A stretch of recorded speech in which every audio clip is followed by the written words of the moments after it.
నిన్నగాక మొన్న ఒక ఇంట్రెస్టింగ్ న్యూస్, సంచలనమైన న్యూస్ మన పత్రికా మిత్రుల కోసం చెప్తున్నా. మెదక్ ఎమ్మెల్యేలు అందరితో కలిసి హరీష్ రావు గారు మీటింగ్ పెట్టుకున్నారు. ఆ మీటింగ్లో కూర్చున్న ఒక ఎమ్మెల్యేనే నాకు ఈ ఇన్ఫర్మేషన్ షేర్ చేశారు.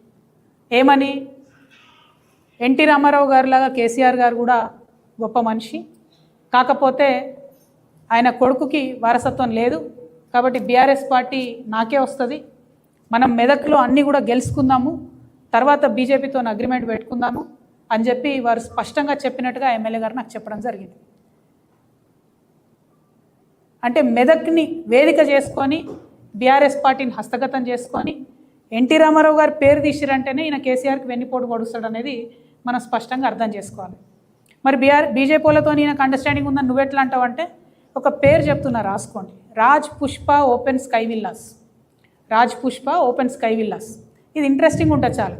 ఈ రాజ్ పుష్ప ఓపెన్ స్కై విల్లాస్లో ఒక ఇంటి నుండి పాలల్లో పసుపు మిరియాలు కలిపి హరీష్ రావు గారి ఇంటికి పోతాయి. అంటే అది కోడ్ అన్నట్టు. అక్కడికి వచ్చే ఆర్ఎస్ఎస్ పెద్ద మనిషి మిరియాలు పసుపు కలిపిన పాలే తాగుతాడు పొద్దుంతా. ఆయన ఎవరో మీరు ఇంటర్నెట్ వెతికితే మీకు తెలిసిపోతాడు.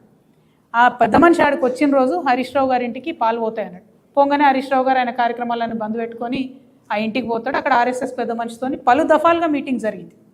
ఈ టోటల్ అండర్స్టాండింగ్ ఏంటంటే బీఆర్ఎస్ పార్టీని హస్తగతం చేసుకొని వెన్నుపోటు వచ్చే రాజకీయం. సరే, నేను బీఆర్ఎస్ పార్టీలు లేను, బీఆర్ఎస్ పార్టీ ఏమైతే నాకేందో అది 1000 చెక్కలైనా 3 ముక్కలైనా నాకు వచ్చేది లేదు, పోయేది లేదు. కానీ ఇక్కడ హరీష్ రావు గుంటనక్క అనేటటువంటి వ్యక్తి యొక్క వ్యక్తిత్వం తెలంగాణ ప్రజలకు తెలవాలి కాబట్టి చెప్తున్నా. ఉన్న పార్టీని, ఉన్న ఇంటిని, తిన్నింటి వాసాలు లెక్కబెట్టేటటువంటి వ్యక్తిత్వం.